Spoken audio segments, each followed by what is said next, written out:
recorded and then disseminated to everybody. And so especially those who can't make it, want to make sure that you guys are able to get it as well.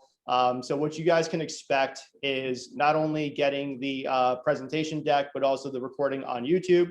So you'll have everything for future reference right then and there.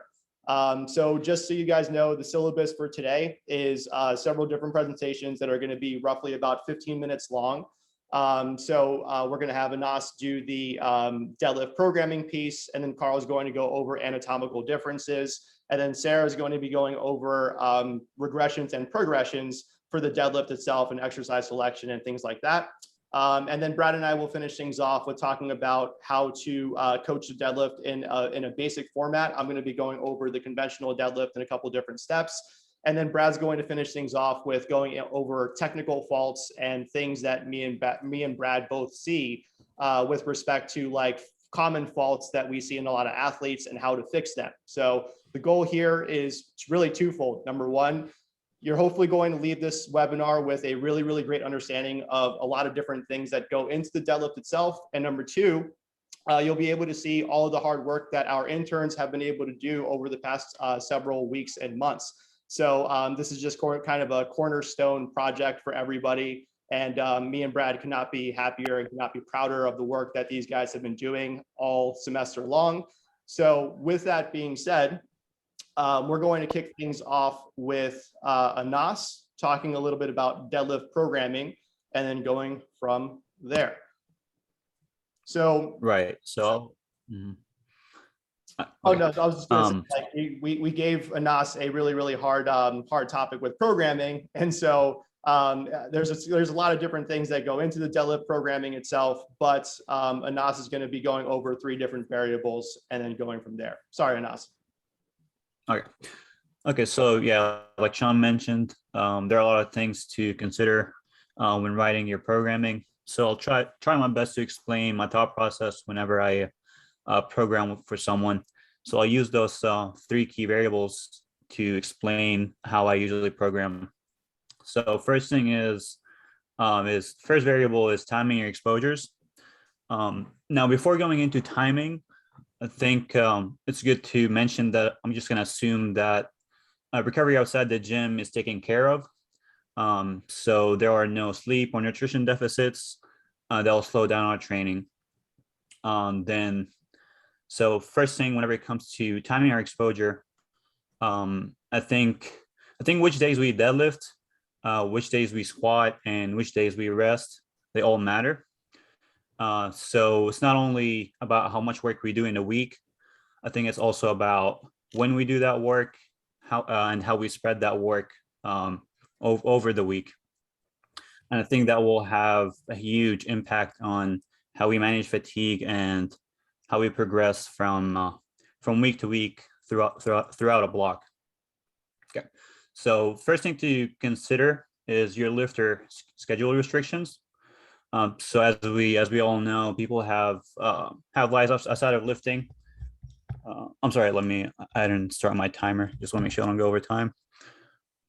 So yeah, people have lives outside of lifting. So we have to figure out which days they can train and which ones are high stress work days that they might have to train after a long day of work. So those are good things to consider before we write down which days we want them to deadlift heavy, which days we want them to deadlift light.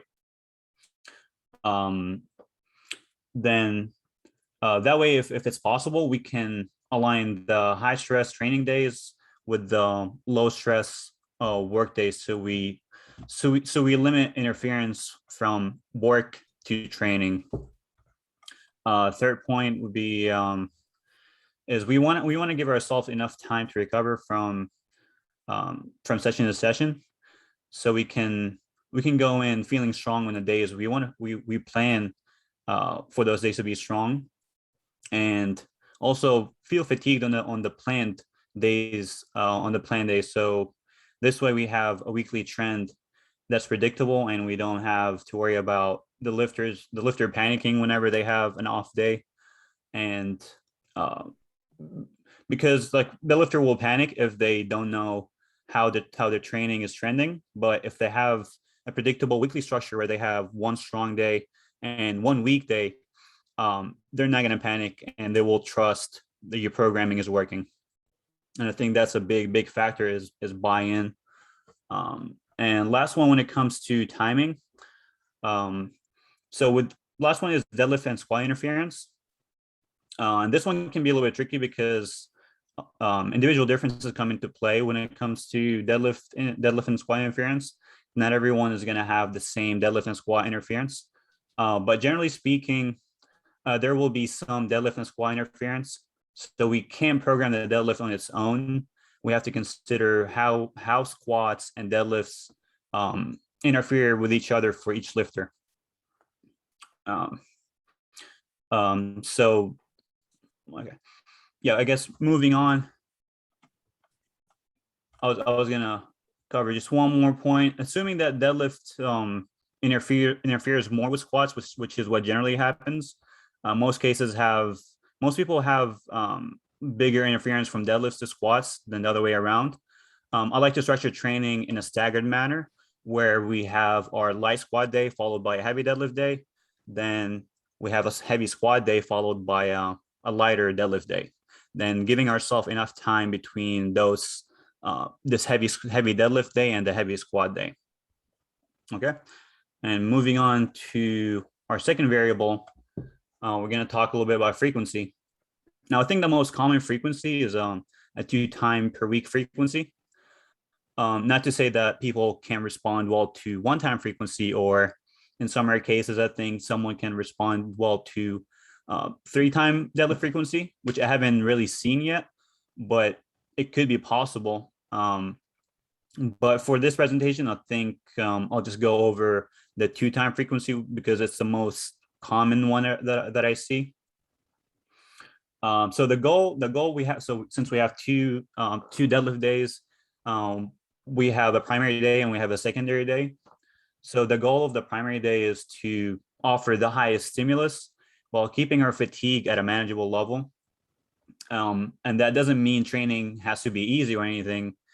It just has to be hard enough where we can recover in time for our following primary day. And if the rest of the week is structured right, you should be a little bit stronger going into your next primary day. You want to always be able to avoid fatigue that from week to week, but as long as our fitness is progressing faster than our fatigue is, so we have a little like we have some leeway between fatigue and fitness from week to week, and I think that could be a good sign that we're progressing well. And for me, like a way I track someone's fitness and fatigue levels, I just use SMM rep max. That way, if I see the SMM rep max rising from week to week, I know that the fatigue isn't catching up to the lifter, and their fitness levels are rising, and we're not in too much fatigue that. Okay, and for the secondary day, our goal is to, with the secondary day, is to maintain or maybe slightly elevate our fitness for the upcoming primary day. And the primary day, or the secondary day will also serve as skill practice. So that way you don't have a full week of recovery, which might be good for dissipating fatigue, but as fatigue dissipates, fitness also slowly drops.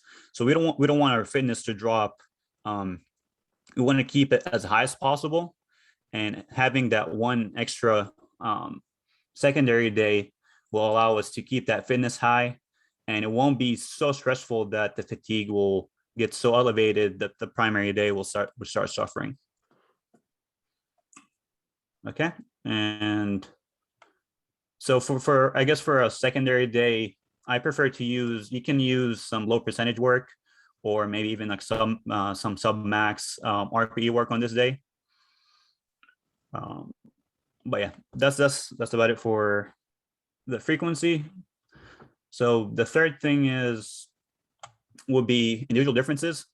Now, individual differences is a big topic, But for this presentation, I'll mainly go over the factors that will mainly influence how much work and what type of work a person should do or should do more of. So tolerance will play a big factor to what type of work you can recover faster from. So for our first example is someone who's intensity sensitive, which means this person, they can't tolerate high percentages. So whenever the weight gets over a certain percentage, maybe like over 90%, you can see their fatigue spiking up and their lifts start dipping down. Maybe their squats start to suffer. So for someone like that, you can probably prescribe them more, maybe more high rep deadlifts, and if they can tolerate high RPE work, high exertions, maybe you can even give them high rep, high RPE work if necessary. I mean, you don't really need to do high RPE work if you don't have to, but if it might work, it might help elevate the fitness since they can tolerate the high intensity work a lot. And for the second one, we have people who are sensitive to exertion. So people can't. So if someone does the deadlift above a certain RPE, maybe let's say like above an RPE 8, you can start seeing them. Again, the same thing. They can start seeing the fitness. The fitness might elevate, but the fatigue cost is so high that the rest of their week starts to suffer. So for someone like that, we want to avoid giving them too much high exertion work. So the opposite of high exertion work would be like some submax work, and we can maybe even putting some singles at a lower RPE, maybe like a single at 6, single at 7, if they can tolerate that, and that will give you a good fitness. That will elevate your fitness with like only doing one single because it's super specific.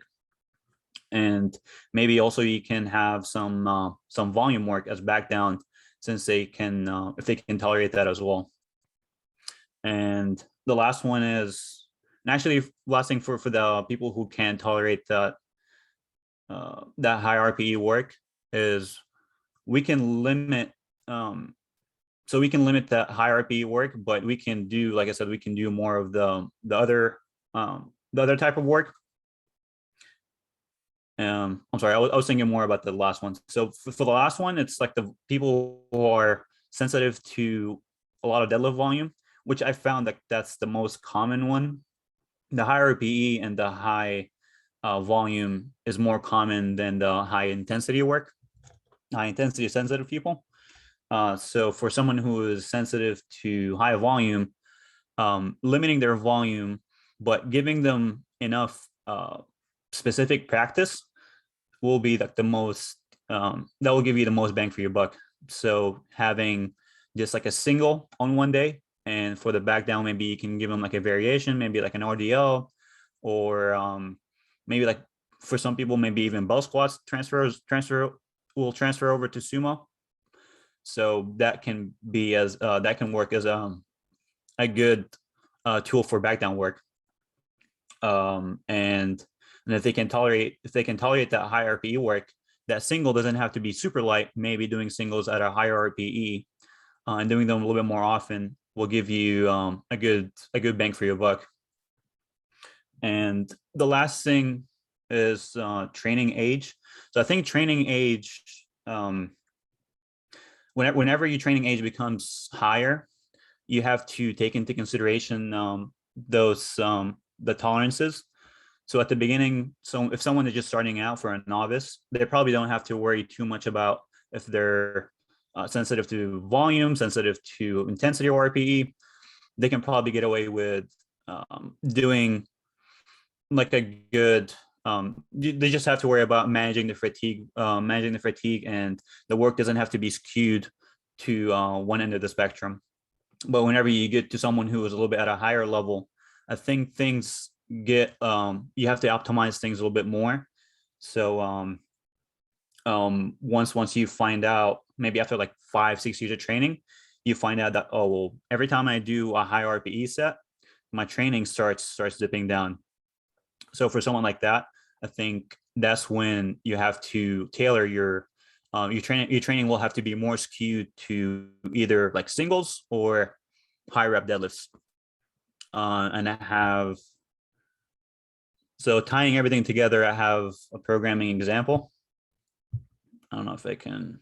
And Anas, I made you the co-host so you can share your screen if you'd like. I think I have to stop my share. All right. All right, let me find that real quick.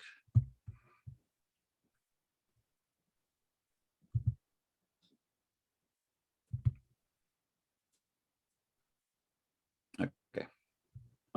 Can you see it? I can't see it.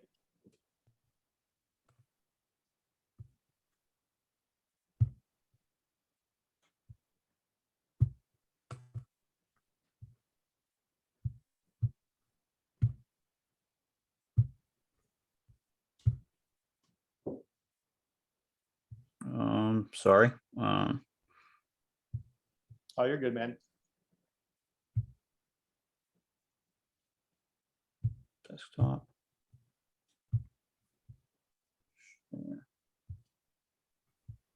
Okay, share. Okay, are we good now? Yeah, we're good. Okay, so here I have one example of someone who squats twice a week and deadlifts twice a week. I mean, we obviously have different scenarios, but this is like just one example. Yeah, maybe you have someone squatting 3 times, deadlifting twice. But for this one, it's just a 2-time squat, 2-time deadlift. So here we have our first squat day. This is our secondary squat day. And you can see the exertion is relatively low and followed on, so this is the Monday. And on the Tuesday, we have our primary deadlift day. And you see like how we're following our lighter squat day by a heavier deadlift day. So that way the squat doesn't interfere with that deadlift day. And on Wednesday, I mean, this is bench, we don't have to worry about that. So on Tuesday will be our primary deadlift day. Then we have Wednesday and Thursday off of squatting and deadlifting, off of lower body work. And on Friday we have our primary squat. So this will be a little bit, this is week 1, so the exertion is a little bit is lower. But as the week progresses, like this day will get heavier, while the secondary squat day will stop it at like an RPE 7. That way our again, like our primary deadlift doesn't suffer too much. And on this Friday, like I said, we have this primary squat. And with the primary squat, I put the secondary deadlift. So that way we deadlift on Friday and we get Saturday, Sunday off. We come in to deadlift on Monday. And this Monday, since it's low stress, we can come in on Tuesday feeling fresh. And since we didn't deadlift too far from that primary day, we took 3 days off of deadlifting. This day should feel relatively strong. The fitness should be high. And since we took that time off, the fatigue should be relatively low. So I have some numbers plugged in just to kind of show like the SMO rep max and if this person is progressing. And it's only for the primary day. So for week 1 of the primary day, we have this person deadlifting 200 kilos at about an RPE 5, which gives us an estimation of where their 1 rep max is for the day, which doesn't have to be super accurate, but tracking it throughout the week will show us the progression from week to week. So this will be our first day, our first primary day. We're at 240 deadlift. Then on week 2, you see he deadlifted 7.5 kilos more at 1 RPE higher. So looking at the numbers by themselves, you can't really tell, like, is 207 at 6 a better set than 200 at 5? But having that SMO rep max will give you more context.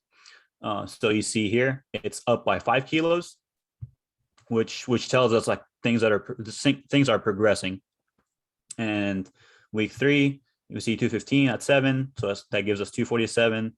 And week 4, we're at 220 at 7.5, and that gives us a 250 estimated rep max. So we see that there is some nice progression throughout the block. So yeah, I guess, and the last thing on the slides was, I think, let me see, I can't see the slides. My bad, I'm just... There we go. So we went over leverages. I think the last thing would be, I'm sorry, we went over training age. So the last thing to take into consideration is leverages and movement efficiency. And those things are going to be covered by Carl and Sean and Brad for the movement efficiency. Great job, Anas. Thank you so much for your insights on deadlift programming. Just before we get into Carl's slides, if anyone has any questions or comments or anything like that, we are doing a Q&A at the end of this. And so if you guys want to hit that chat button just to queue up the questions, we'll take care of that at the end, especially for those who tuned in live. All right, Carl, take it on away, man. All right. All right. So, actually, Sean, I switched it so the arm length should be first. I don't know if that's being funky. So go back. Go to the next slide, I guess, because it might not have. I changed it on the sheets, but if you downloaded it first, it might have been. All right, yeah. All right, So we're going to talk about anatomical considerations. So basically leverages as it pertains to your deadlift. So we're going to kind of start from the top down as a whole. So we're going to start with your arm length, as that is basically the top of your body. So arm length, or your wingspan, kind of dictates how far the bar has to travel from your torso, so the top of your shoulder, down to your hand, which is subsequently the barbell. And that basically sets up the rest of your leverages based off that, because the barbell is a fixed point for you. And so the way you connect your body to the bar then will then shift how the rest of your body has to move as a result of that.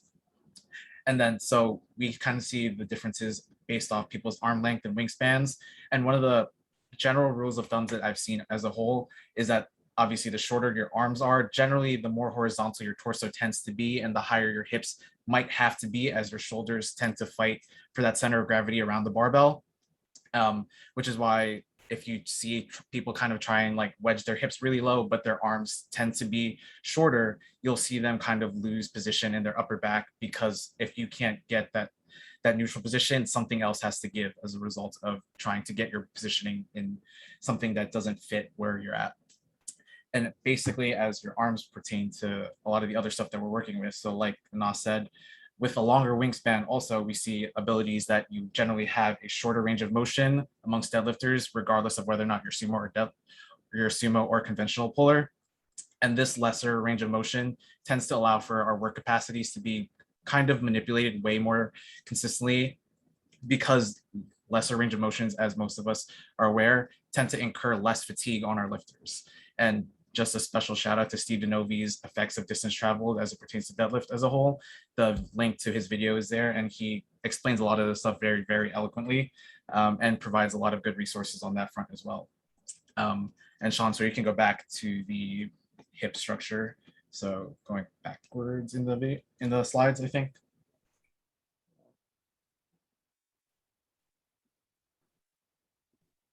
Yeah, okay. And then so we kind of talked about your upper body and how your arms dictate a lot of that stuff. So going down to your lower extremities, you have your hip structure and your legs and how they kind of influence things in terms of stance bias to start off with. So I have kind of like talked about how your hip structure here in conjunction with your legs will impact what a stance will look like on a person. So a person with a kind of very wide open pelvis and the insertion of their femurs as a whole, so your femur into acetabulum, which is your thigh bone into kind of the inside of your hip ridge. Those two things play a very big role in terms of how most people's sumo or conventional pulls will look, especially as it pertains to sumo, because the wider your hip structure is and the wider you can get your legs out, obviously a little bit more, the wider your legs can be set and the closer your hips can get to the bar in most cases. And so on that front also, you have the whole wider versus narrow hip structures. And so you can see that some people will come across a spectrum. So you can kind of shift to the next slide, Sean. So we have a pretty big spectrum in terms of examples as a whole. So you have someone with a very, very narrow hip structure like Sean. He performs very well with his conventional pulls as a whole. And then there tends to be this wide range of people with, like, I would say average, mainly because it doesn't fall within the two extremes of a super, super narrow and a super, super wide. So some of the people's in the average column can kind of manage both. And I personally fall in the average hip structure with my legs as well. So you can see that I provided two examples here of myself, one with me pulling sumo and one with me pulling conventional. And these two pulls actually happened roughly like 3 weeks apart. So like, just given what I've kind of like worked with my own leverages as a whole, falling into that kind of average spectrum tends to allow us to see what works well for us as it pertains to one, our arms, and then two, our hips.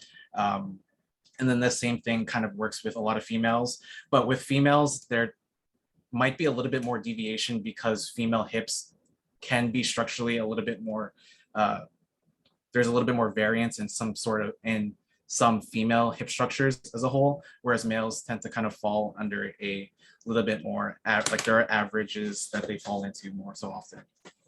And then so we had Sean on the narrow end, and then we had one of my other clients who falls into a very, very wide hip structure where you can see he can literally basically go toe to toe in the plates.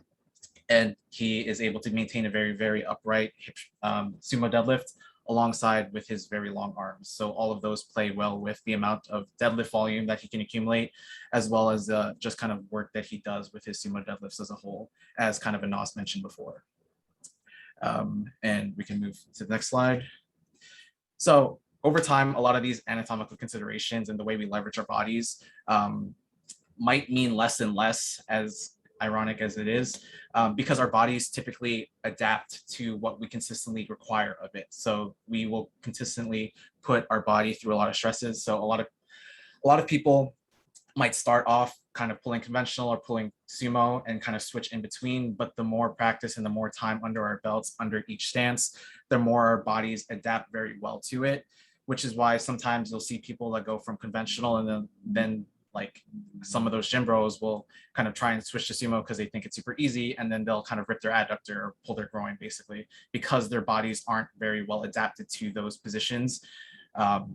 So you can kind of slowly work to widen your stance, but there is still that kind of consideration that we have with our hip structures and our insertion points with our femur as a result of a lot of those things. So there is kind of that extra back and forth that we have in terms of range here. So those are kind of the two big things that I want to talk about in terms of anatomical considerations and in terms of leverages and that front. And then going into kind of like the psychological aspect that we tend to kind of neglect in a lot of cases. Yeah. So one of the conversations that I have with a lot of my lifters tends to be the kind of confidence versus hesitancy. The deadlift itself is different from the other lifts as there is no descent motion to it. So you either move the weight or you don't. And if you can't attack the weight with confidence that you're going to move it, the weight can actually kind of just push back at you. And if you can't move the weight from its starting position, you will move out of your starting position in a lot of cases. So you'll see that if you can't tension and apply force to the weight consistently and confidently, you will lose your starting position and go from there. And then that tends to be one of the biggest things that I'm sure Sean and Brad will also kind of talk about in terms of technical faults as a whole. And then from that also, we have the other dichotomy of kind of the amount of ammonia and overstimulation a lot of people utilize, where that also plays a role in terms of starting position and consistency on that front. And I've seen this happen with a lot of sumo pullers where we can all kind of generally agree that the sumo deadlift is a lot more technical than the conventional deadlift. So the amount of technical proficiency that we need to maintain to actually lock out a sumo and consistently move it is that kind of flooring is a lot higher, whereas you can see a lot more people muscle through a conventional deadlift, and like even if they're like way out of position, they'll be able to kind of just use leverage the hell out of their erectors and lock it out. So being able to maintain our technical proficiency while being stimulated by our ammonia, by our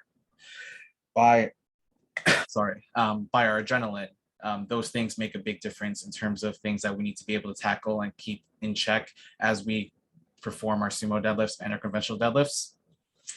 And then on that same front as well, as we're setting up with both of those aforementioned considerations, the main thing is that your start position, and especially for the sumo, is one of the biggest considerations, because if you can't maintain start position, torso angle, and being able to manipulate a lot of those things and maintain those, you're going to see issues in terms of your execution of the lift, as again, we'll see with Brad and Sean's technical faults and everything like that. And to kind of sum up the slide as a whole and everything else, you really need to be confident in the patience, especially with your sumo deadlifts. A lot of people tend to like the fast off the floor, and when you're fast off the floor, sometimes you just lose positioning because something else takes over. So for a lot of people, and this is something that I tell a lot of my clients and a lot of my athletes, is be confident in the patience off the floor, even if it takes a second, 2 seconds to break the floor, as long as you're able to maintain your tension and keep applying that force. For a lot of people, if it breaks the floor, even after that slow start, you can maintain position, you can probably lock it out. And that's kind of a lot of the big gists and the big rocks that I want to talk about. So I can pass it off to our next presenter, Sarah. Great job, Carl. Yeah, I'm definitely one of those people who, if I get too much overstimulation or what have you, I will just totally kick the bar away from me and just completely F it up. So thank you for your thoughts, man. So on to Sarah. Great, thank you. So I'm going to talk about hinge pattern spectrum and progressions and get into a little bit of regressions as well. When I think of exercise selection, I'm really thinking about two things initially, which is specificity and how much we can overload it. So if we could recover from infinite amount of volume, we'd be wanting to do the most specific stuff that we can overload the most, right? You can go to the next slide, actually, Sean. But when I think about exercise selection, I'm really primarily thinking about skill adaptation and improving technique, and then increasing muscle mass, and specifically with a deadlift, strengthening the posterior chain in a way that's going to transfer to the platform. So with that second point, I'm more talking about what accessories do we think are going to drive the main lift, as well as what kind of volume and intensity and specific movements are going to drive that main lift. With skill adaptation and improving technique, as I'll talk about a little bit later, we can take it a few different ways, right? We can throw them in a pause, which is then going to help that position off the floor, which I'll talk about on the next slide. But we can also give some drills, which I'll elaborate on a little bit as well. And the last thing I like to consider when thinking about just different exercise selection is where are our athletes at mentally? And if you think they're feeling a little bit burned out, I'm not saying, oh, let's go do a crazy variation so they don't decide to quit powerlifting. I'm saying, would a slight variation help their focus and excitement about training? And ideally, we're picking a variation that's also going to transfer really well to the platform, right? You can go to the next slide. So really nuts and bolts, I do think paused deadlifts are really the best variation for most people. And I'm going to go over why. Especially in sumo, as Carl mentioned a little bit, some people will tend to let those hips pop up off the floor, especially if they're not patient. And so I think a pause really emphasizes that patience, and B, it can help refine that starting position a little bit, and just help those hips not pop off early, as well as keeping armpit over the bar. Though the reason I really love it is just it's very specific to the main lift, and the numbers are probably going to be pretty similar. So you're taking that, say you're doing a top pause single, that athlete's going to have all of those warm-ups on the way up and getting in some really solid practice that is pretty specific. I do think it's important to note that, as most of you who are in this probably know, some lifters have a tendency to just use their hips and their body as a counterweight during a pause and have those armpits get behind the bar and almost pin themselves. And I think that's really something to look out for, because if that can't be corrected with cues and maybe dropping load a little bit, maybe a pause is not the best variation for them, just because using their body as a counterweight and not pulling up is going to eventually defeat the point of the variation. John, you can go to the next slide. So I want to go over a little bit trap bar for conventional pullers. The reason I would give this is really for feeling for midfoot and armpit over the bar and feeling in your legs. probably wouldn't give it to a sumo puller just because I don't think there's anything technical that a sumo puller could really pull from a trap bar. But maybe it would be good for like GPP work, right?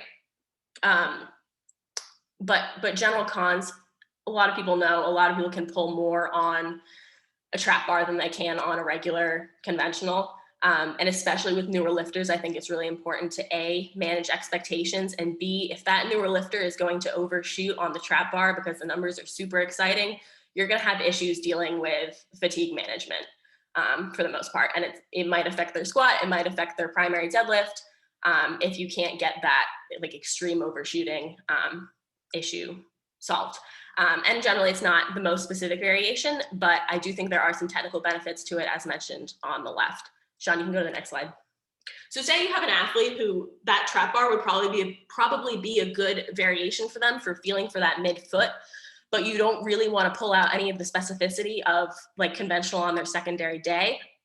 I think there's a good opportunity here to either do some type of suitcase deadlift in the middle, or even just a banded hip hinge. Obviously the banded drill is not going to give you any like really muscle building stimuli. It's just going to be a drill you can maybe do before conventional, get a feel for that midfoot.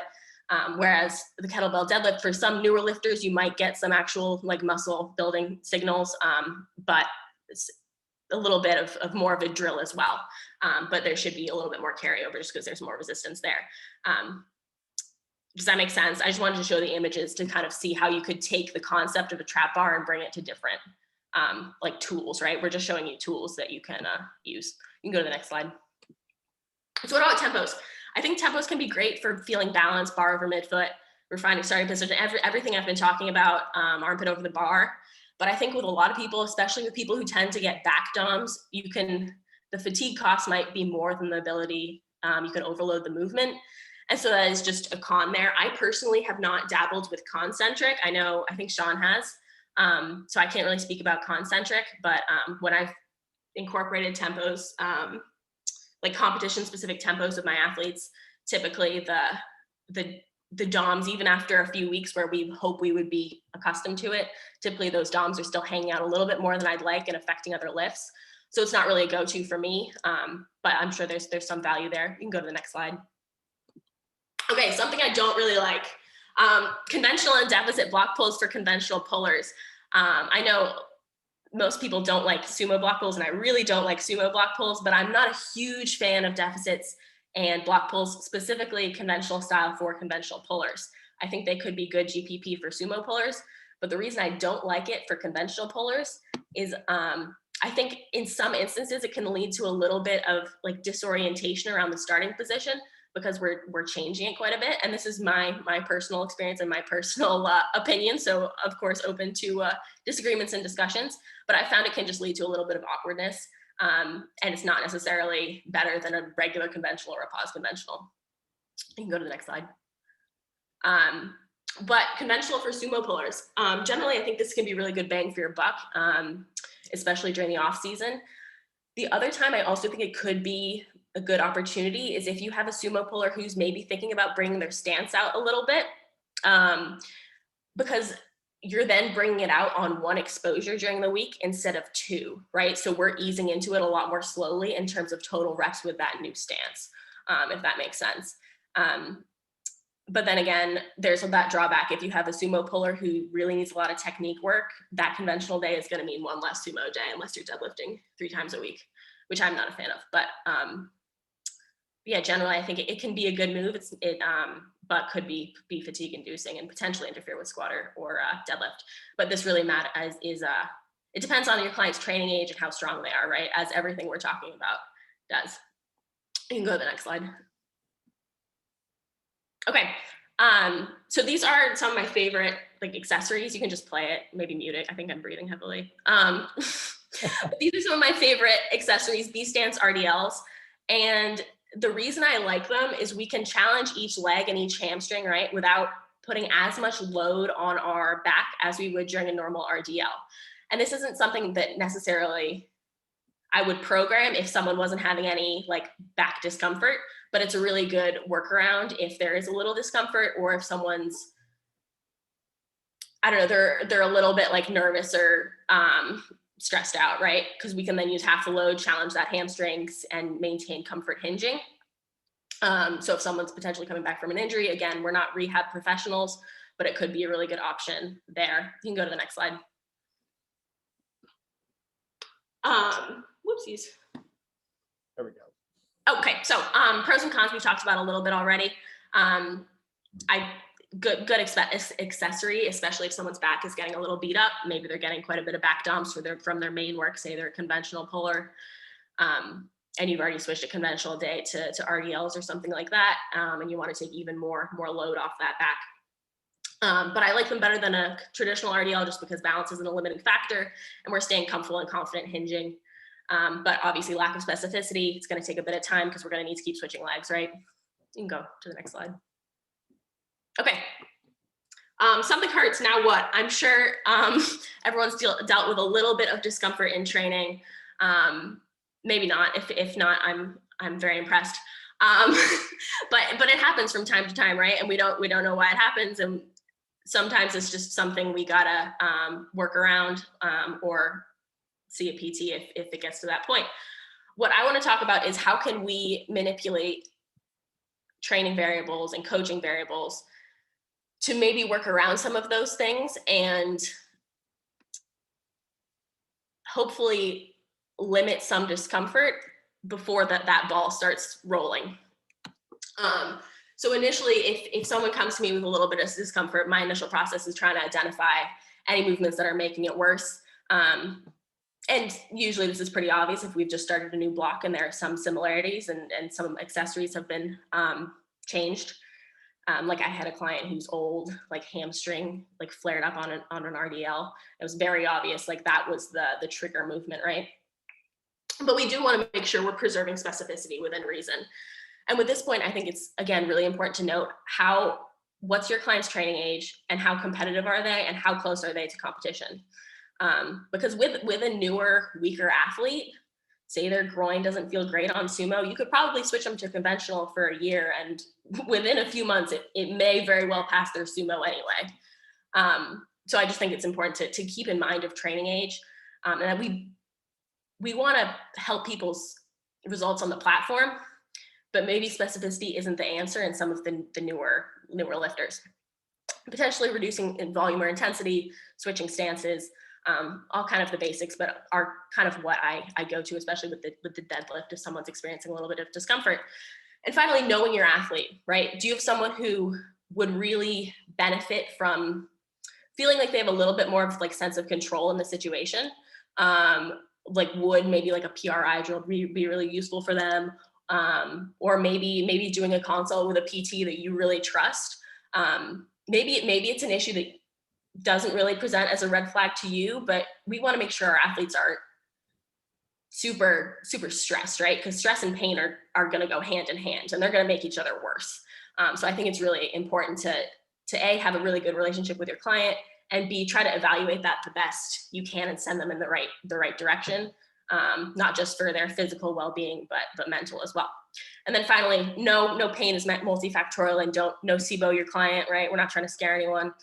And then referring out if managing some of these variables doesn't seem to help. Yeah, and I'll pass it off to, I think, who's next, Brad? Oh, I'm coming up next, but great job, Sarah. Thank you for your insights there. And so me and Brad are going to basically finish this presentation with like practical examples and just walk through on how we think about the deadlift. So I'm going to primarily be going over the conventional deadlift because that's what I feel most comfortable with. That's what I pull pretty much exclusively, except for maybe 3 months of the year or what have you. So just generally kind of breezing through the slides real quick. I'm going to go over these all in visual examples. So I'm going to turn off screen sharing a little bit, but just to kind of go over the mechanics and setup here. First and foremost, you want to try your best to go with a narrower stance, typically heels underneath the hips themselves, and bar centered over midfoot, generally speaking. Some people might have a little bit of better luck with respect to getting their shins closer to the barbell, and some people might have better luck with respect to getting a little bit further away, as per Carl's examples in terms of how your leverages interact with each other. It's going to very strongly dictate what feels best for you and what looks best for you, whether you're coached or whether you're coaching yourself. And so with respect to going through these right over here, we're going to go over setup and then slack removal and wedge. You guys can kind of read through this, but I figured it's just best for us to just go over a visual example and kind of go over it, how I kind of like coach it and how I personally try to execute it. So let me stop the share and make sure you guys can see me.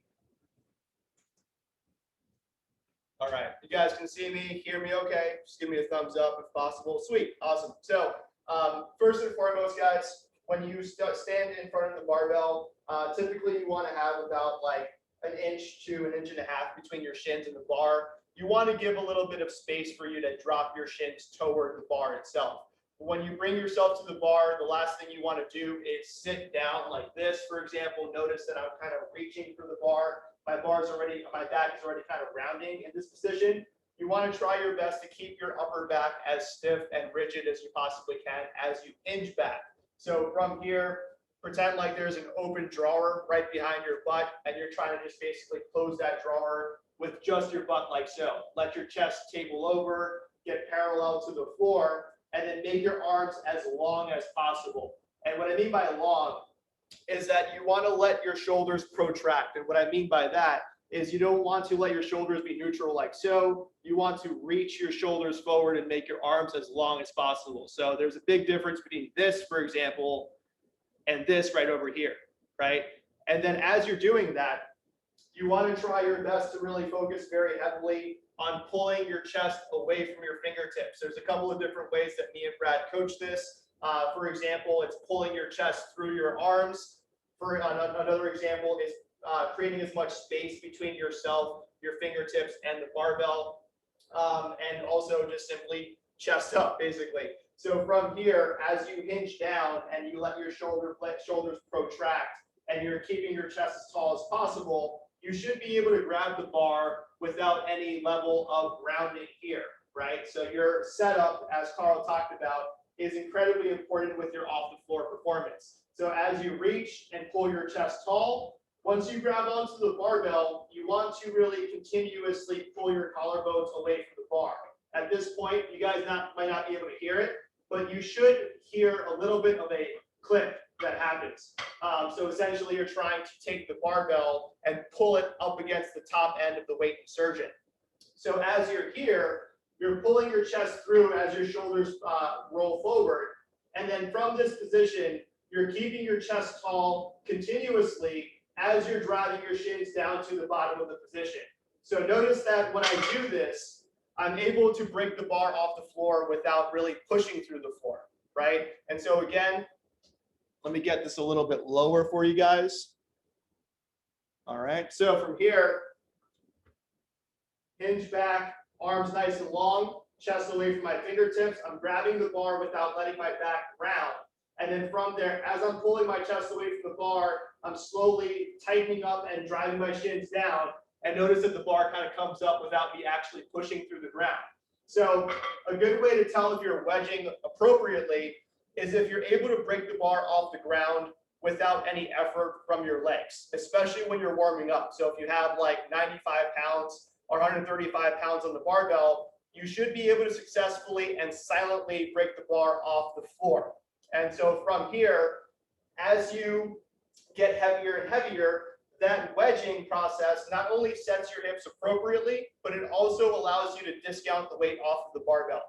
So what I mean by that is you don't want to just purely have all of the weight in your hips. You want to try to disperse as much of the weight across your upper back all the way down to your hips. And so from here, when the weights get heavier, as you wedge into that bottom position, your upper back is discounting the weight and you're pushing through the floor as you're letting your arms hang down. And so from there, big two other things that I wanted to mention before I give this off to Brad is you want to achieve upper back extension before you achieve lat tension, right? So again, you guys want to achieve upper back extension before you achieve lat tension. And so the lats are really the last thing you should be thinking about rather than the first thing you're thinking about. So for example, if I grab onto the bottom of my barbell like so, right, and then I close down my lats, this is me trying to extend against the bar. If I essentially unlock my lats, I can extend a lot harder like so, and then I can close down my lats. So one of the biggest mistakes in the simple setup of the conventional deadlift is people overuse their lats without getting enough upper back extension or pulling their chest through their arms. And when that occurs, they're actually lowering or limiting their ability to actually pull the slack out of the barbell. The second thing is that you want to try your best to hold on to the bar as low to your fingertips as you possibly can. I know you guys can't see my face, but essentially, if I'm holding onto the bar, I don't want to hold onto the bar here because not only does that increase my range of motion, but it also increases the chances that I'm going to actually tear a callus. So as I hold onto the bar here, notice that I'm already folding my skin over, right? So if I hold on to the bar down here, for example, I'm able to grip the bar and I'm also able to avoid any kind of callus tears, right? So just two very basic things that I always see in a lot of people's deadlifts. So just to summarize, guys, again, one more time, feet narrow, hinge back by way of closing a drawer behind your butt like so. Keep your chest tall and rigid. Let your arms hang down as far down as they possibly can. From there, should be able to grab onto the bar with minimal upper back rounding. Once you hold onto the bar as low to your hands as possible, pull your chest up, drive your shins forward, and close down your lats, and then follow through with that pull. All right, so with that being said, let me just quickly share my screen. I can't believe I'm out of breath from 60 kilos for 3 reps or what have you, but I guess that's powerlifting for you. Give me 1 second.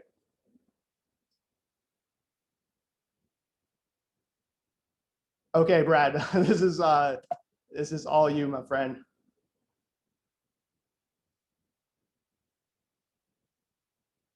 I can't hear you.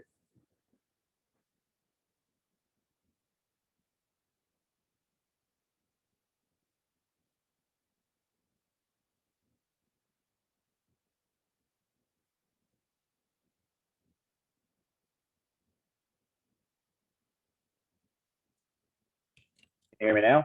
Yeah, I can hear you now. All right. Yeti's not working for whatever reason. All right. So going into a technically efficient deadlift. So as everyone has mentioned, this is a spectrum, right? We use the technically efficient as the middle of the road, right? Between too much extension, too much flexion, whatever strategy you want to look at or whatever the individual is doing, there's always a spectrum that we live on. Okay, because you're going to see things like scooping, upper back flexion, knee position relative to the foot in a sumo, right? All of these things are going to live on a spectrum, but we're going to just kind of look at more so the middle of the road, which is a technically efficient deadlift, right? We're going to be talking about, rib cage and pelvic stacking in the torso, knee stacking over an ankle in the sumo, all that kind of stuff. So consistent movement of the hips and knees to lock out. This is in a perfect world scenario where you see the knees and hips lock out at the same time, essentially. Okay, bar directly underneath the armpits, like Sean just showed you, and we'll have some videos here in a second, as well as Sarah's pictures that she sent or she showed you there as well. You see the individual have their armpit directly above the bar.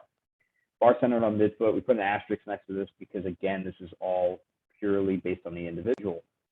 Some individuals that tend to be taller, I see a little bit more knee flexion over the bar, whereas for some individuals, I see more of a perpendicular shin angle. Okay, slack pull. So I have this qualm with slack pulling. I think people tend to pull too much or think that they're pulling too much out of the slack, right? These are not deadlift bars, and for the most part, you're not unless you're 105, 120 kilo, somebody that can really manhandle and that's not basically we're not looking to rip a bunch of weight off the floor with our upper body. We need tension, but we're not going to necessarily pull a ton of slack out of the bar, right? For the most part, right, a stiff bar is not going to really go anywhere. If it's a deadlift bar, you might get a little bit more, but you're not going to see the pure amount of slack that you think that you're going to get until the weight technically leaves the floor. by a very small margin, right? So for the most part, we're trying to feel that audible click that Sean just showed you, or you felt that audible click, and maybe a little bit extra, but not much more. Otherwise, you're going to start to see things where people tend to roll the bar down into their fingertips too far, or they start to flex and tense their back to try to get more slack out of, okay? Protraction only exists so far. You start to see a sternum depress as you protract, you're actually getting flexion, okay? And to a degree, that's okay. But if you're starting with flexion and then getting pulled into it more, you're going to look like a candy cane or upside down candy cane at the top there. So wedging is driving more upper back extension and shins to the bar, like Sean just showed you, at least, you know, from the most part. I think that you, with that, to clarify my perspective, as Sean was going into his hinge and getting his tension into the bar, I think that he did a phenomenal job of holding on to tension into the floor and using eccentric tension into the bar to create that. And I think that comes with the idea of pushing and pulling at the same time. So I think it's an upper body thing and it's a lower body thing. Okay, and then execution is primarily pushing the floor with maintained tension and control from the torso. All right, we want to see minimal deflection of a torso, whether it's a squat or a deadlift. You start to see flexion of a torso, extension of a torso, things like that. Now we are not changing the mechanics of the lift. We're changing the execution away from just manipulating, morphing to the bar versus actually force generation.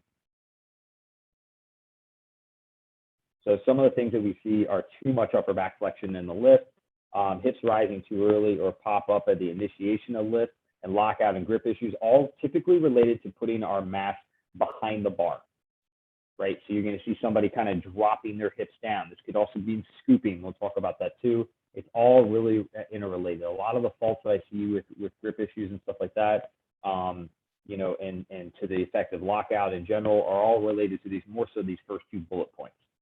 All right, more often it's a specific fault expressed in a couple different ways. Okay, and so I think a lot of times it's management of sternum and really good hinge into the setup. Sean, you can go to the examples here. So I did some exampling, some demoing here. So you can see I'm coming in with a relatively rounded position into my hinge, right? So I'm not really hinging, I'm more so flexing down to the bar. So the only way I'm going to be able to pick up some level of tension is more of like a bottoms up setup with I have a top down approach looking here. So as you can see, Sean, if you pause it, so there's the picture right there. So if you can see in the position, this is when I start to break, or I'm about to break the floor. You can see my hips are relatively low. My back is flexed below the T-spine into the middle there, even above the lumbar just a little bit. All right. So a lot of times this means that I'm going to probably end up locking my knees out a little early and having to kind of drag up the thigh in that case. All right. So that to me is the center of mass is slightly behind the bar. Can that work? Absolutely.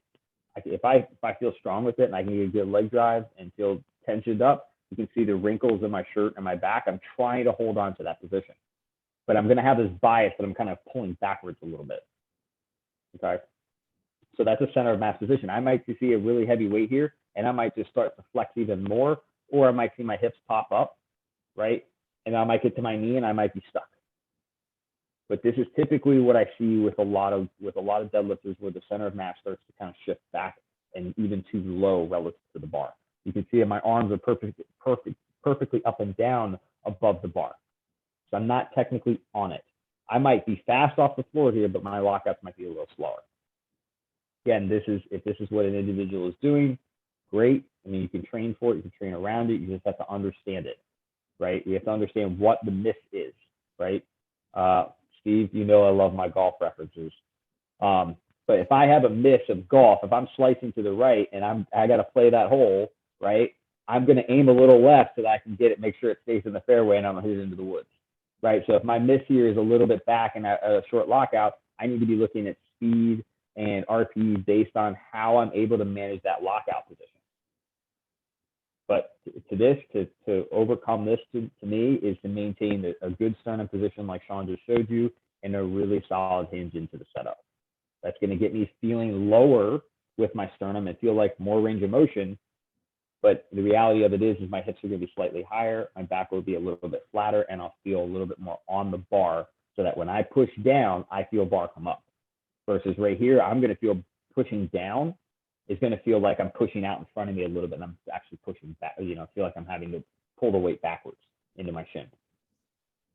So you can use a seesaw, kind of like think of it like a teeter-totter or a seesaw, where I'm kind of dropping down to get my weight to pop. But then I'm out of position and I can't get the lockout. Oh, I'm sumo. Yeah, so I dabble. So similar position here. These are both, in my opinion, center of mass slightly behind the bar. This one's a little bit more flexed, and the other one's a little bit flatter position. You can see relative where my hips are, relative to the bar in the background there on the wall. That the one on the right, my hips are slightly lower than the one on the left, but I'm compensating by flexing on the one on the left. Right. And then these are some videos of kind of how that sets up. So if somebody like kind of lives in that flex position, right, that's a pretty solid hinge going into it. But that's me trying to pull too much slack and tensing a little bit, and then trying to scoop or wedge in as I go to that setup. Now, again, I can get that weight to pop, right? It's going to pop off the floor pretty well. So I think to a degree, you're going to get this in a lot of higher level lifts or higher intensity lifts. But how much can I get away with before I start to leak kilos out of my hand via grip issues, lockout issues, things like that? So this one here on the left or on the right, I'm going to hinge pretty decently, but I'm really going to overemphasize my position. I'm not going to hinge very well. I'm going to flex, sorry. But I'm going to really emphasize my sternum position here. But you can see that I'm going to get stuck trying to break the floor because one, my center of mass is back, and two, my back is really, really flat.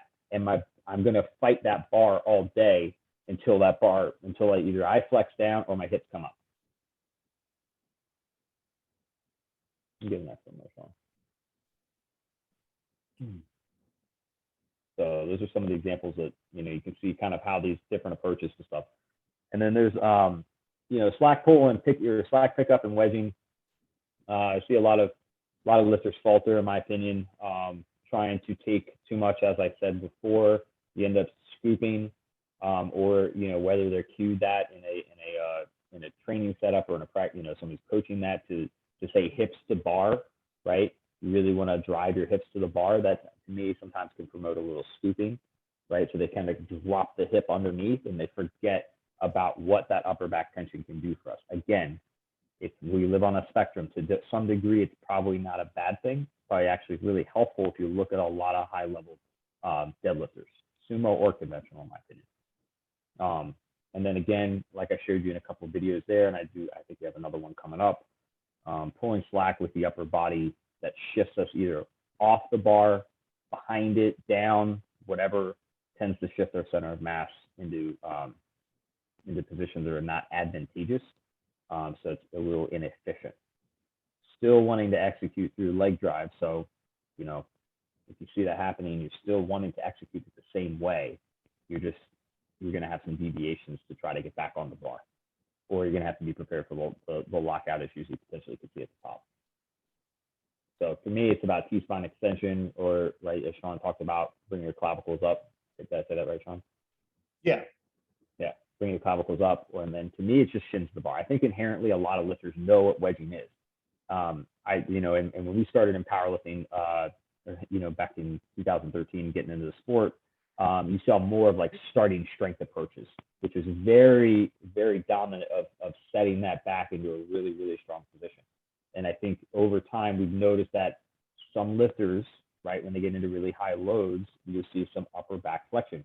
Again, not a bad thing, right, because it can promote a really long arm that Sean was talking about. But it's a fine line between, right, getting good protraction and flexing to try to give yourself more protraction, which isn't true.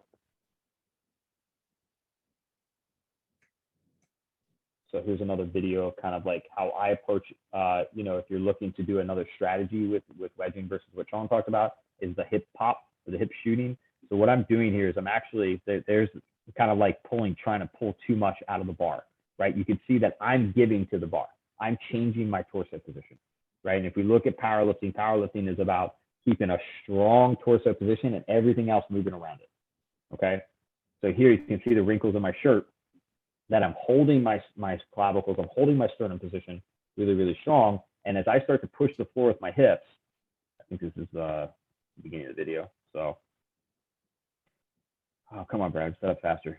So as I start to push my hips up, I'm going to get slack out of that bar, right? Because I'm pushing down, the bar's coming up.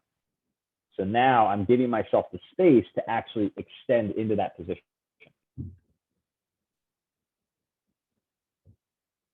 Makes sense? So some other things that we see that are inefficient, in my opinion, are just combinations of different things that we see in the setup. Hinge mechanics, number one, I think is a really strong way of setting up our body. We mentioned in the previous slide is superficial tension, right? So if I give you a 150-pound dumbbell and I tell you to walk across the, across the room, right? You can't falter, right? You can't fall, you're going to drop the weight.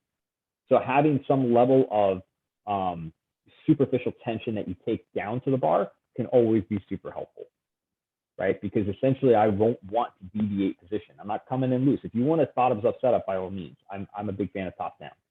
And I think you see a lot of lifters that are more of a blend between the two.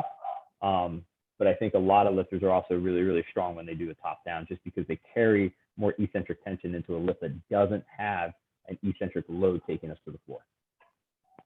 Right. So one important hinge mechanics, spending too much time at the bar, right? If you're taking all this time to try to find your hook grip or, get it just right in the fingertips, that's something that we can clean up in practice. Like there should be a level of confidence, as Carl talked about, going down to the bar to be efficient. I call it like the John Hack approach. You notice how John just spends literally zero time down there. He's so nonchalant, he's confident in what he does, and he moves down to the bar, he sets his tension, and he goes, right? The dude has a little bit of back flexion because of his, he's pulling 800 pounds, but you can see from his demeanor of how he approaches the bar. So spending a ton of time, like, all right, I got to get the bar just right because of anxiousness or nerves of a heavy load, we're wasting efficiency, right? We want to stand back up. So spending more time at the bottom doesn't mean the weight's going to come up faster. So spending less time and then less shifting around. A lot of times when we see that, you see lifters kind of playing with the bar in their fingertips. You see the bar kind of working lower and lower. Now it's really hanging on at the fingertips. Or they, happy feet, dancing around back and forth. Again, all starts to contribute to where we lose tension and you start to see our body change. You see flexion occur in the lower back. You see ourselves biasing backwards because we want to sit and not really stay in that hinged position. Now I'm shifting center of mass back. All these things occur. Like I said, spine, pelvic movement doesn't allow us to keep a rigid torso and be able to generate force. So I would say training is an idea, or training is a way to give yourself that confidence and building that up. If you're making, technical adjustments and things like that, obviously that's going to come with a little bit of hesitancy and a little bit override of the consciousness to control that. But as training goes more comfortably, you want to trust those patterns, spend less time down there, more tension, and, run through your process and execute. You want to be, in my opinion, leg pressing the floor as hard as you can, right? Because patience off the floor, right? So typically we want to see a deadlift somewhere between the lines of, somewhere popping pretty fast to, slower off the floor. And I think that's going to come from like leg pressing the floor away. I think that's the number one thing that I can give away as a tip is just push as hard as you possibly can. If it doesn't break, keep pushing. I can send you numerous videos of really strong lifters that have amazing lockouts and amazing grinded deadlifts because of how much they have that patience on the floor. They're on the bar, they're leg pressing the entire time until it breaks.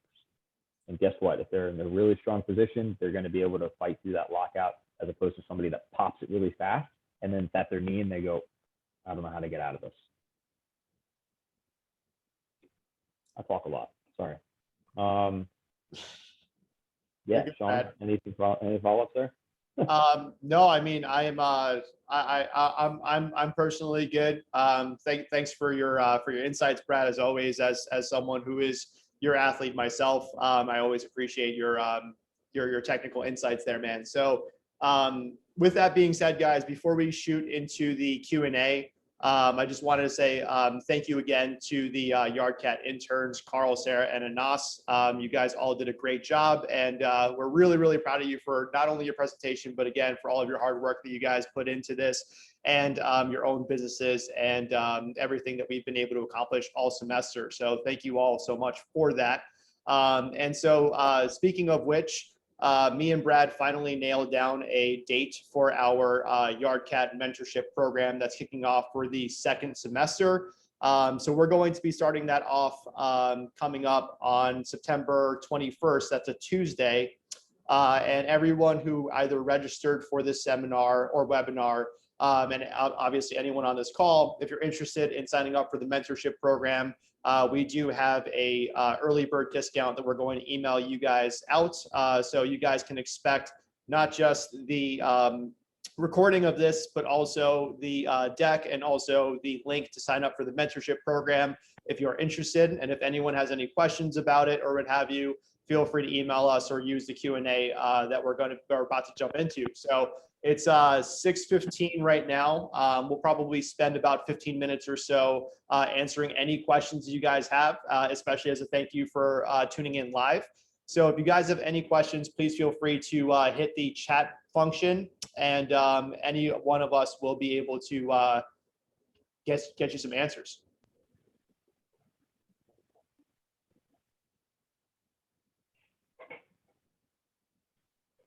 So Darren's got a question in the chat. What are some ways to test how wide or narrow your hip structure is? Or are? Sorry. Carl, you want to?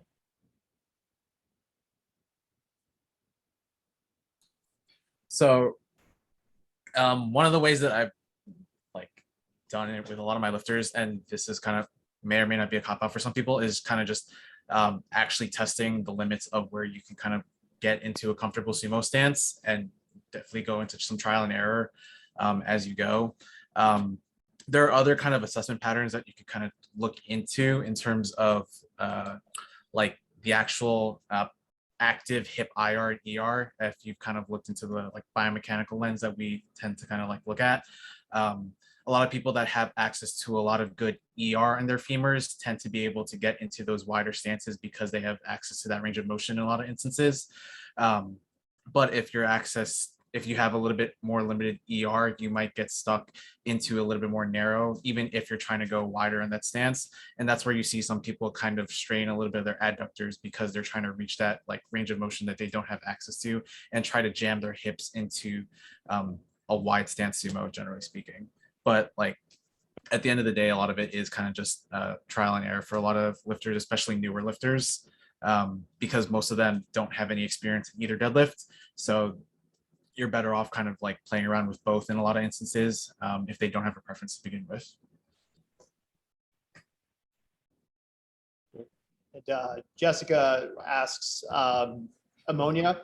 So Jessica, just yeah, so essentially ammonia can be utilized before a lift just to get you extrinsically hyped up. It's typically used to wake up someone who's unconscious.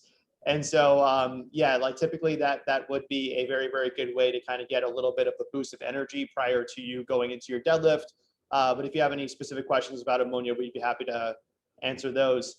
And Julian, yep, there will be another YardCat internship. We source the interns via the mentorship. So if you're interested in being considered, we ask that you sign up for the mentorship itself. And so going into Megan's question, would getting stuck above the knees / mid thigh in sumo be a result of back flexion like Brad was talking about? I know it's more commonly discussed in conventional, assuming strength is there and baby powder is in use.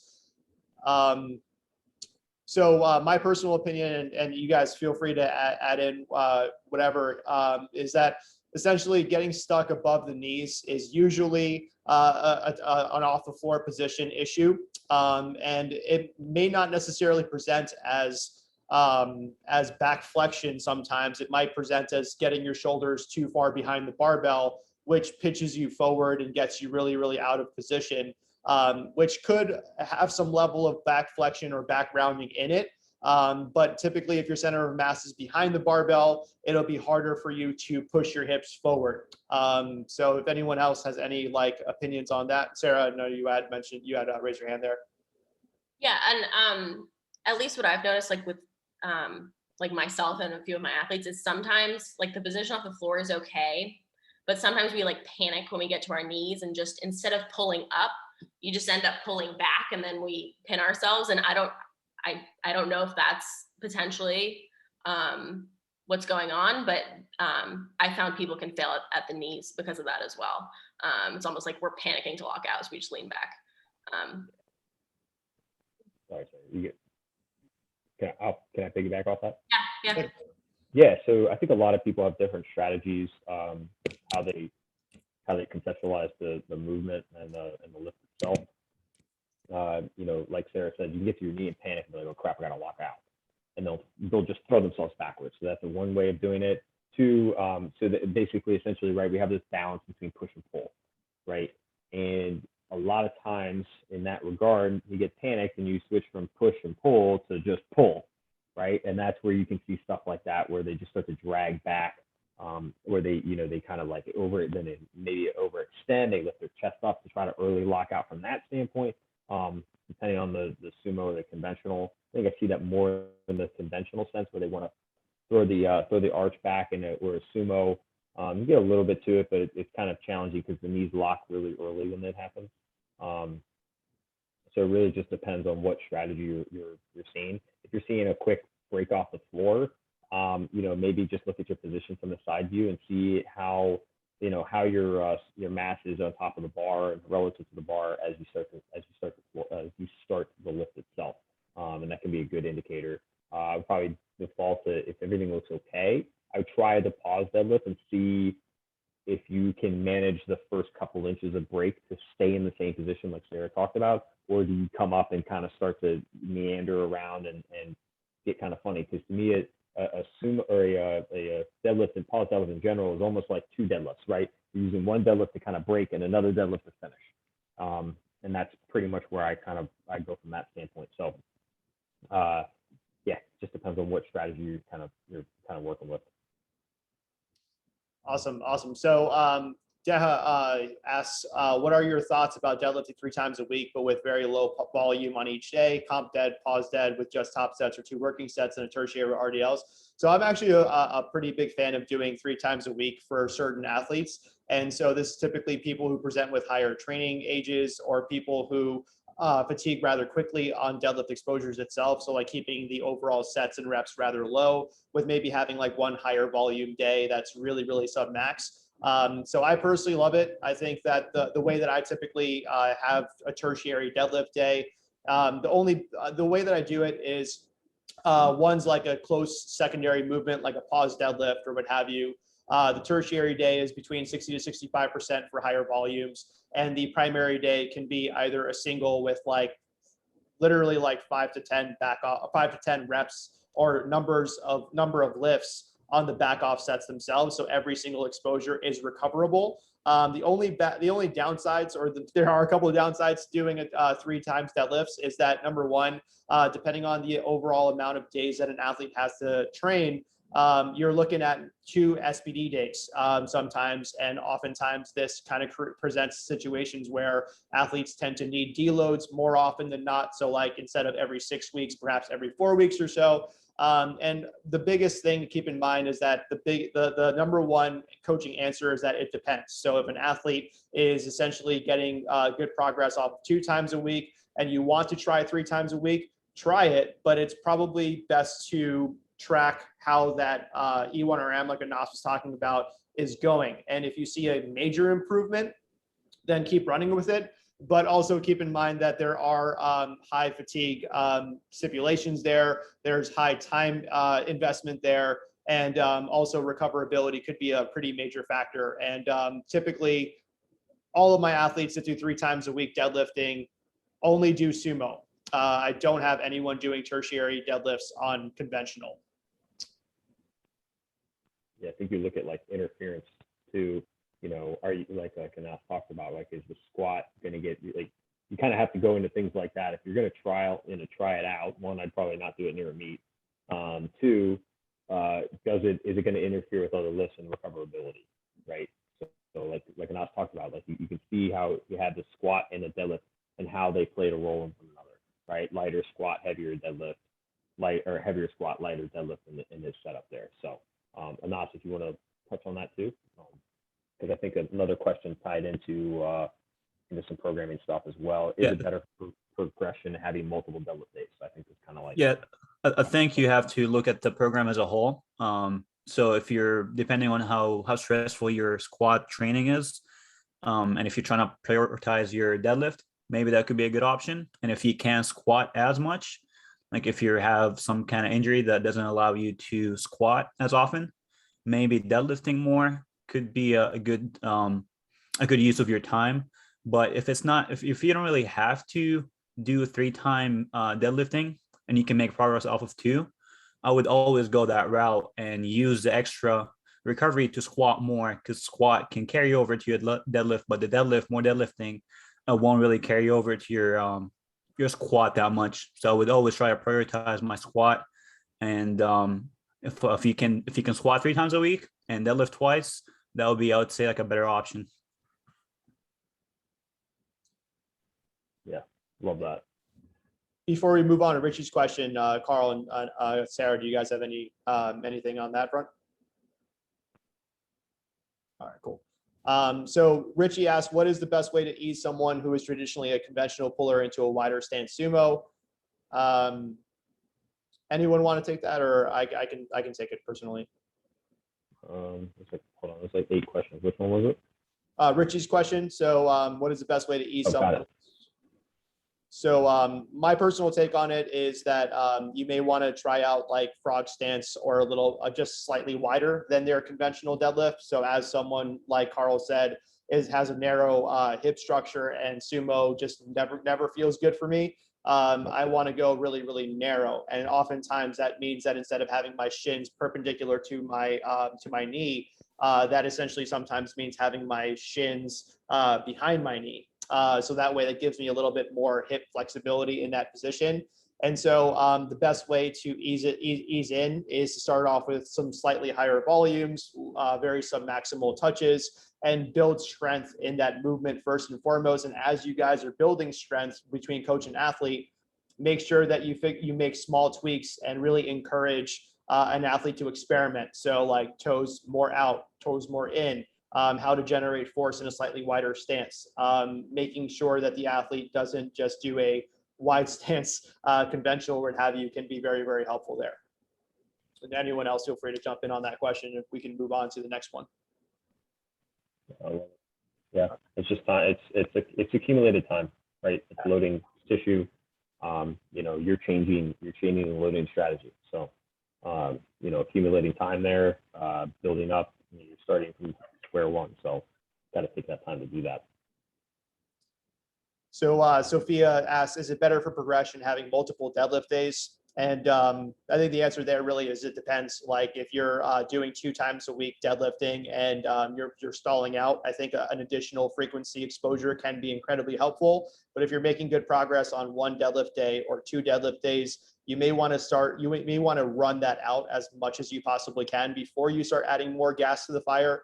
Because a good way that I explain it to my athletes in terms of adding more frequency is that if you are building a fire, right, which is good progression kind of, or mimics progression, and you have a gallon of gas, you don't want to pour the whole gallon of gas on the fire, which is an additional frequency exposure. You want to gradually pour that gas on the fire when it starts to die down. And so if something is working for you right now, then I would say stick with that. But if you add an extra exposure when things are stagnant, or if you want a third exposure to work on a weak point or what have you, I think that that's incredibly helpful, or a third exposure that drives volume behind the lift, especially given that typically speaking, women tend to respond better to higher volumes and can recover faster on higher volumes, especially on the deadlift. So it really would depend on like how much progress you're making and how many exposures you currently have right now.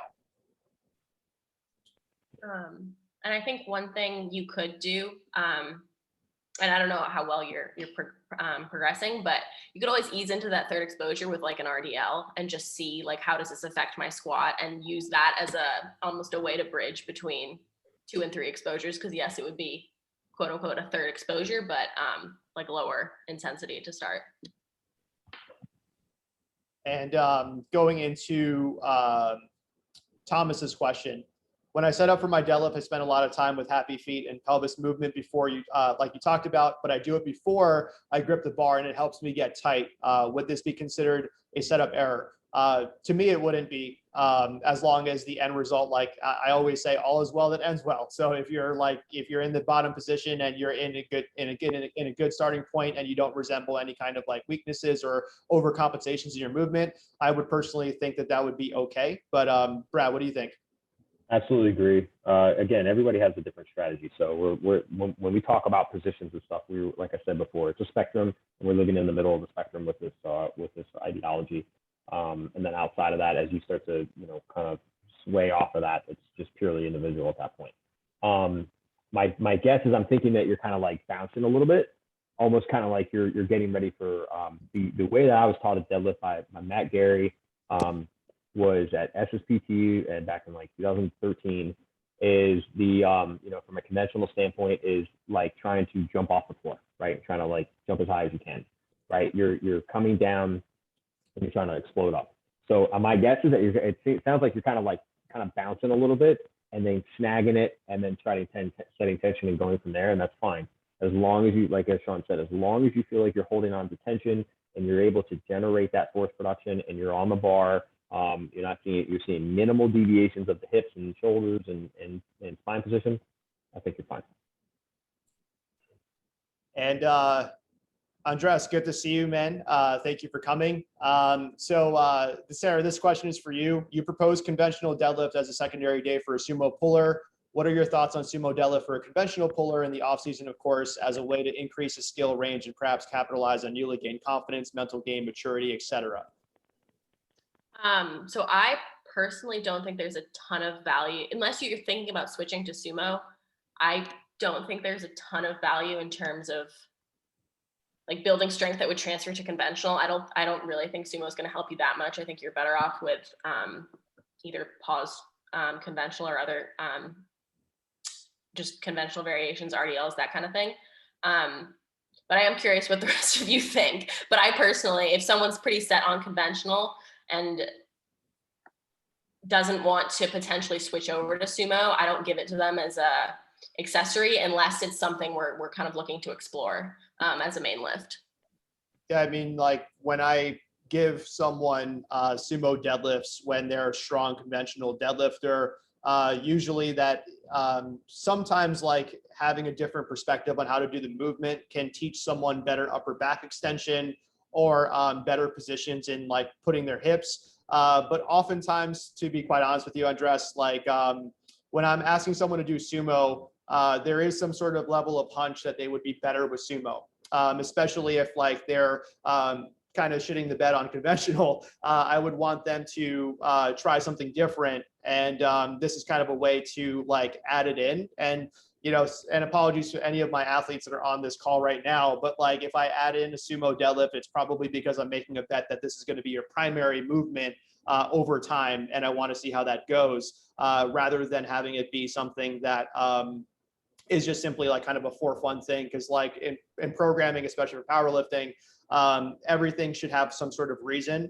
And like Sarah said, I echo Sarah's thoughts there, where like if someone's a strong conventional deadlift puller, chances are I will just add in more conventional, especially with higher training ages. And the only other time that conventional, that sumo works out well is when they have I have a hard time recovering with their lower back, or if they have lower back injuries, but they still want to pull conventional, sumo is a good idea as well. But those are really the only real scenarios that I would ever think of on that, in that vein. Anyone else want to chime in on there? Great. All right. All right, Patrick, is there certain indicators that determine whether someone who pulls sumo should switch over to conventional or vice versa? Carl, before I hand this off to you, because you were the leverages guy, and so essentially, like usually, if someone has a very long torso, it's probably best that they pull sumo. In addition to that, if someone has very short arms, that might be a good idea for them to pull sumo. And typically, if someone has long arms and long legs, that's a very good idea to pull conventional. But really, my best answer there is whatever the athlete is able to generate the most force with and feels the most comfort with, given like what their specific feedback is looking like. I think they're ISA. Yeah, like make sure to measure your rib cage before anything happens. Make sure to do that. I'm joking. And to echo off of Sean, like a lot of those things definitely correlate. And I think that one of the things that tends to happen for a lot of people, and something that we can kind of like look at, is the amount of times, like if it does happen consistently, if someone pulls their groin or adductor with sumo to like then switch to conventional. And that's assuming that you're monitoring load management and just volume across your split and everything like that.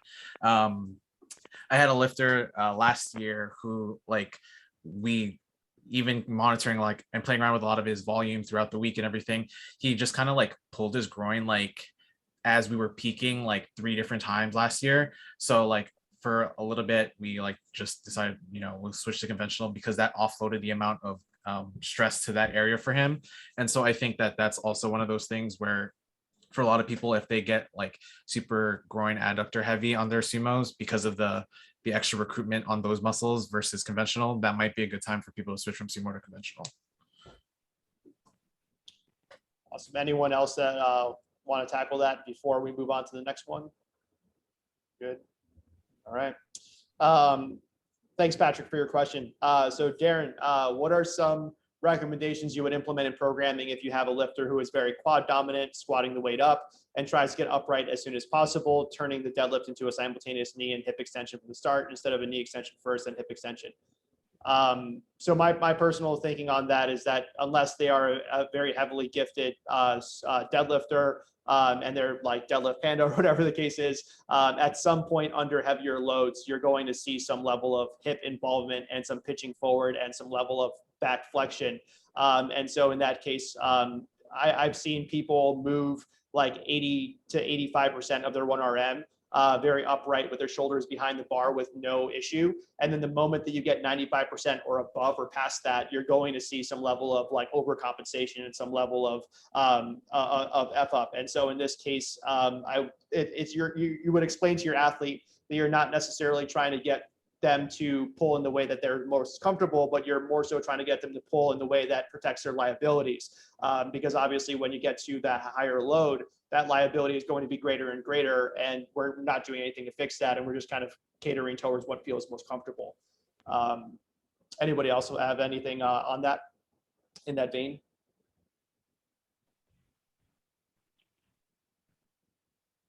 No, I think that's, I mean, that to me, if you're that upright, I mean, just one, you either have to, you know, manage your position to get to as close as you can to scap on the bar for the most part, for minimal deviation, or hinge a little bit more and keep your hips up slightly higher, and then wedge from that position.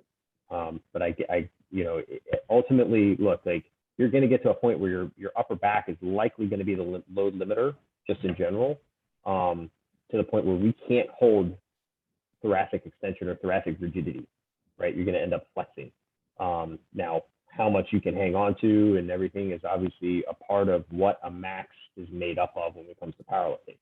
So at some point, you're going to end up defaulting back to just getting stronger in that position to be able to fight that weight more, right? You know, that's what comes into, you know, it could be a confidence thing. You know that your back is going to be the one that is going to give out if that's the case, if you're in an upright position, just in general. That helped kind of partially answered it, came in with it. Yeah, I guess just to add on this, I think he's asking if it's if he can do something as far as programming. Looking at like how the person is pulling his sumo, it sounds more of a positional issue. So I wouldn't hyper focus on programming when the issue is more technical. But if you do want to add something as far as programming, maybe adding more hinging movements, maybe like RDLs, or like the stuff Sarah mentioned. Some hinging practice will be probably like your best bang for your buck.